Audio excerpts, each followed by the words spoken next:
Hey guys, welcome back to the shop. My name is Chris. This is a glimpse inside. Of course, today I have an unorganized coffee maker set up in the shop. We're gonna hook this up. We're gonna make something pretty cool. Something to organize K-cups, regular cups, all that jazz. Let's go, come on.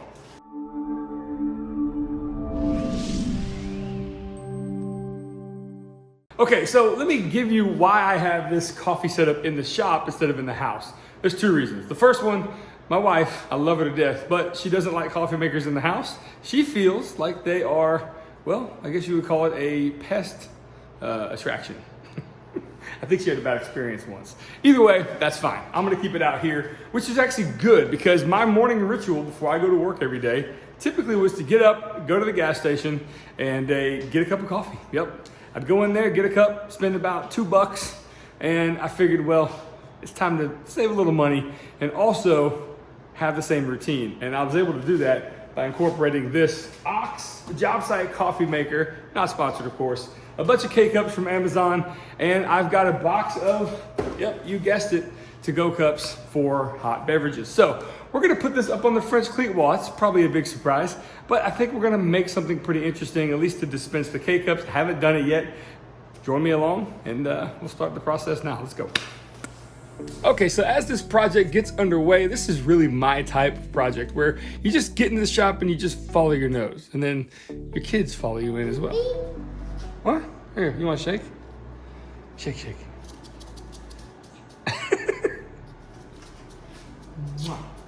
Shake, shake, shake. Truth be told, I go at about 30% the speed I normally would when the kids are out here with me, but it's so worth it. And that was pretty cool too. What you doing?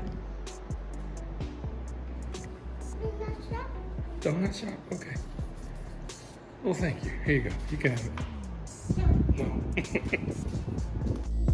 So, and also to all of you who have made such awesome and heartwarming comments about my kids being with me in the shop, thank you so much. You know who you are. It really is appreciated. But let me introduce you to a viscosity you may not know about from Starbot. It's called medium thick. I use this all the time. You may not see it in some videos because I use it so often that I run out of it very quickly, but I happen to have a batch of it now, and it is going to be with me through this entire build. It really is what I call a tool in the workshop. As you see, it makes assembling projects like this so much faster. Even though I'm gonna come back and reinforce them with some screws, having this around has been invaluable. Now, I always gotta spread the love around. I've got a coupon code you guys have probably seen. It's Glimpse15 in the description box below. Everything's linked down there. Go down there and get yourself some, save 15% on what I think is the most versatile tool in my shop, no doubt. So this coffee maker's base is almost complete. I've got the cleats installed. You see that archway, that's for the power cord. Now I'm gonna build these pieces one by one throughout this process, and then I'm going to reveal how they're gonna go up on the wall at the end of the video. So be patient, don't skip, check it out, it's gonna be fun. So you saw earlier in a clip that I put an actual K-cup right on the table saw to get my unit of measurement. I do that a lot when I'm making projects.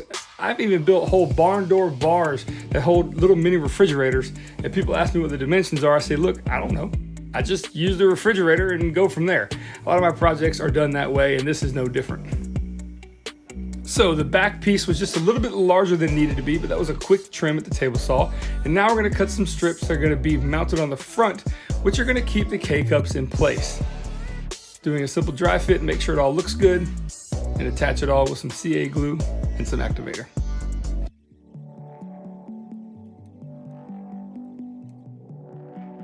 Okay, so it works well. You can see that it works pretty good, but I didn't think to build this thing longer so I could have somewhere to grab them out from. So now I have to retrofit something in here. So let's do that.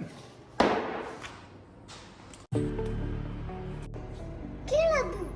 Caribou, that's one brand. 5 coffees. 5 coffees. Do you have Donut Shop? Where's Donut Shop? What? Where's the Green Mountain? 2. Show the camera the Green Mountain. No. No? Okay. You're so sweet. Oh man, I love those moments. And public service announcement, do not operate your table saw with your children underneath it. If you think for a second that I do that, you're crazy. I don't, not at all. Okay, all right, back to the build. So this is my retrofit attempt. We've got a couple of pieces here joined at 90 degrees. As you see, I'm kind of making like a sleeve or a collar to kind of fit up underneath, as you see here, giving me a little bit of room just to take the K-cup out. I'm gonna squeeze clamp it in place, making sure it works really well, but I've gotta come up with a solution so they don't roll around and touch each other. So instead of just putting some spacer blocks in there, I've cut another French cleat off of itself. If you see this, I've got basically these kind of triangles I'm cutting thusly.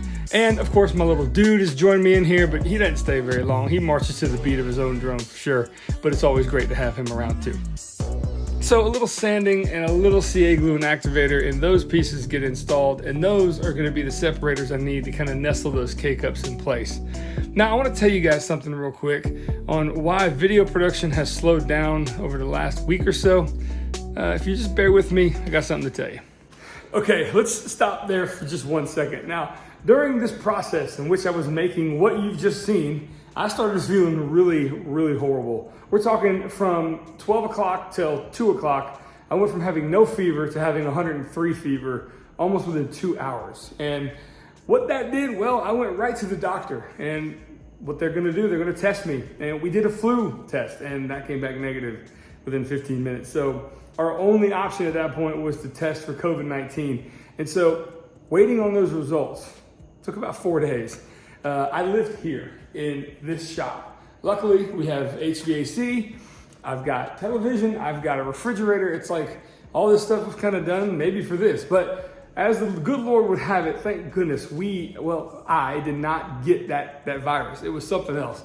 It was something crazy. I don't know what it was. It was some crazy virus that made me feel like absolute, you know what, Family Channel, right? So I lived here for about 5 days, and it was pretty interesting. I would look out the window and see my kids play, but knowing that I couldn't go up to them and play with them or just interact. My wife, the rock star that she is, and the help of people coming over. My mother helped and came over. It was a total family affair to keep me living out here in this shop quarantined away. Thank goodness the COVID-19 virus eluded me. And again, I missed a few days of work too. I'd say a few. I missed about 4 or 5 days of work. And my team at work, I've gotten word back from the leadership there that the team has done an amazing job without their managers there. So that's pretty cool too. So thank you guys as well. All right, just wanted to give you guys an update and kind of why video production kind of stopped for about a week or so here. And we dodged a bullet, but we fought through some crazy virus, or I did, and got caught up on a bunch of movies. I'm now fluent in the Marvel universe. I hadn't seen about 9 Marvel movies since 2010, maybe. I don't know, but I'm all caught up now, so that was kind of fun. All right, want to let you know that. Thanks for listening. Let's get back to this coffee build. So honestly, I really do appreciate you guys letting me kind of vent and telling you the situation and why video production has halted a little bit. But we're back at it. I'm over it. I'm not living in the shop anymore. I'm not contagious anymore, and it feels good to get back to some normalcy. So I'm using a Forstner bit here on the drill press to kind of cut out a half moon shape or a demi-lune shape. That's going to allow me to put one finger across that to dispense, yes, things called zarfs, as you see. She's using them as body armor. She's playing with them. Concept. I like it. Pretty cute. Simply, they're cardboard sleeves that make your coffee drinking experience not so hot on your hands. So again, I'm using these Forstner bits from Rockler, and I'm realizing that this dispenser didn't work all that well, so I've got to take the bottom piece out and kind of start over again. Well, I'm going to use that same piece. I'm just going to use a slightly smaller Forstner bit to extend the reach that you're able to have when pushing these zarfs out of this dispenser. Kind of looks like a little man's head, like a generic Google profile or something. Either way, I've got to take down these sharp edges. I'm doing that at the disc sander, and I think this really should work.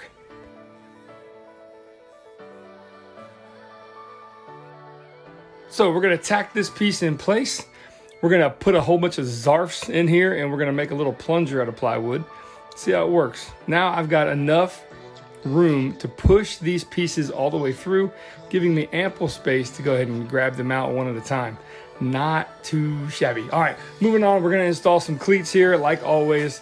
And then I gotta thank my wonderful wife. She hooked up her vinyl cutter for Zarfs for coffee. Yeah, I don't have any transfer tape, nor does she. We're just out, so I'm gonna try some blue tape in a pinch. And honestly, this worked pretty well. I'm gonna simply orientate where I want it on the piece and then peel it back. With a little help of an ice pick, one of the pieces started to come off. But look at that, pretty cool, man. Definitely gonna thank my wife for that. So I don't typically spray or finish my shop pieces, but this one I will with some spray polyurethane. Reason being, I don't want that vinyl to start peeling up over time, and this should give it a protective barrier. Now, what you're gonna witness here is a complete experimental process here. Okay, I don't know what I'm doing. I'm using the bottom of a Total Boat mixing pail, and I'm cutting out a shape what I think is going to help me dispense 1 coffee cup at a time. Now, here's how I'm gonna go about this. I'm just gonna kind of orientate all of these lines, kind of like a clock, all 12 of them. I'm just gonna hand draw some, looks to be like some cogs in it. I'm gonna cut it out with a razor, and that is hopefully going to allow me to pull 1 cup out at a time. And you know what? It failed miserably. It just completely broke. It's a little bit brittle, probably not the best material to use for it, but I'm gonna persevere.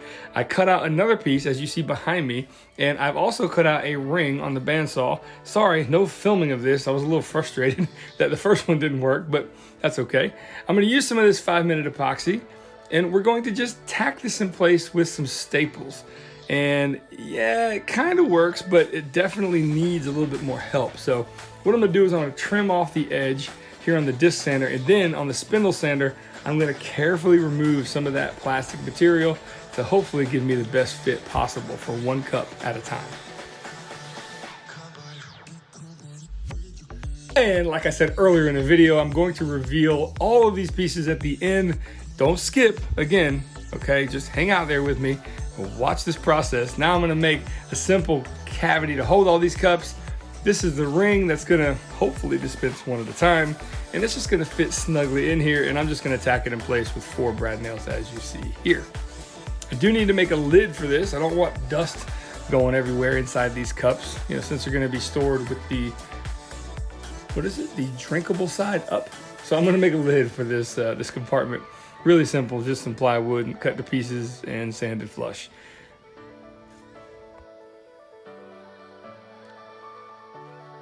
Did I say drinkable side up? I meant the inside is facing up.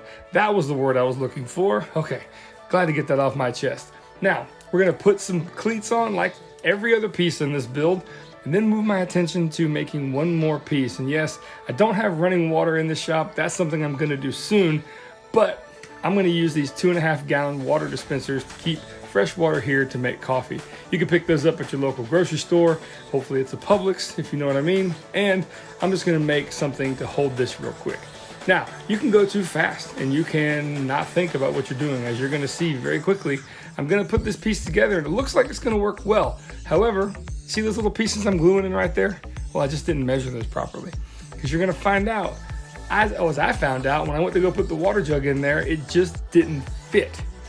Yes, it didn't fit. That happens. So what do you do in that case? Well, after you install the cleat and you think you're good to go and you find out this mistake, well, it's time to hold this piece in place and use probably the dullest chisel that's ever existed. I've had this thing for about 12 years, never sharpened it. So, but it worked okay for this application. Cut some smaller bricks, and yes, those fit just fine. And tragedy averted. Well, it wasn't a tragedy, it was just a mistake. You get it. All right, moving on. All right, did I say that was the last piece I was making? Okay, this is the last piece I'm making. This is simply a box with a channel where I can see what goes in this box, and it's gonna hold the coffee cup lids. Of course, we gotta put a bottom on it, and I've just cut a piece and sanded it flush, and it's gonna just kind of nestle its way in here. We're gonna tack that in place with, CA glue. I'm just gonna kind of flood the surface, use a little activator, and then take it over to the disc sander. And that's all she wrote, folks. After this, you're gonna see the big reveal. Okay, so bear with me, enjoy. After this cleat goes on, all this should make sense. Coffee in the shop, here we go.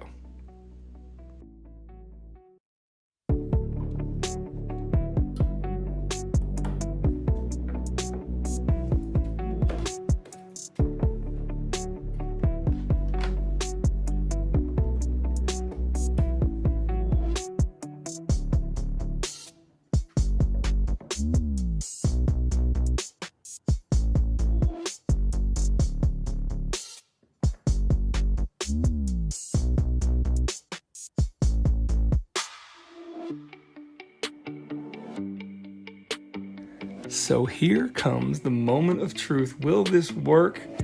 1 cup? 2 cups? Well, would you look at that? Look at this. Woohoo, it works. Yeah.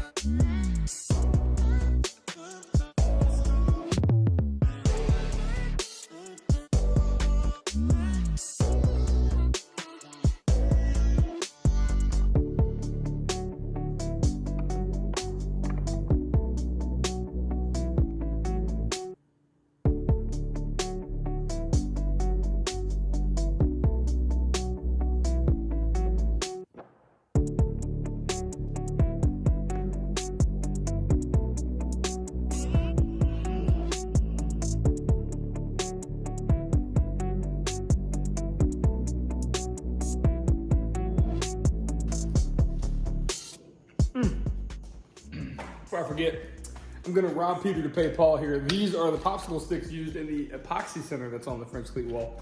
We're gonna go ahead and maybe those just bounce around the shop for a little while. Either way, I really do appreciate you guys being here. This was a fun project, and I'm not just saying that because I say that on every project, but this is one of those ones where you get to spend a little bit of time making something different for each and every different aspect, right? Even something as simple as a sugar and creamer holder, or whatever you want to call that. These things are really awesome. You come out into your shop, you take your time, you kind of make sure all those edges are broken, make everything nice and neat. And again, if I want to put this anywhere, that's the magic and the beauty of this whole system, is I can put it anywhere I want to, right? And another good thing, I have kids in my shop, as you guys see quite a bit. This stuff has to be up out of their reach. And doing this on the wall is definitely gonna prove its worth weight in gold for me, because I don't want any accidents. I don't want these kids to come in here and start messing with this stuff. And that's the idea. Keep it up, get it out of the way, make sure it's safe, and enjoy it. All right, that's all I got. Thanks, guys. Appreciate you joining me for this video. My name's Chris. We'll see you on that next project. And again, thank you so much for being here. Take care, y'all.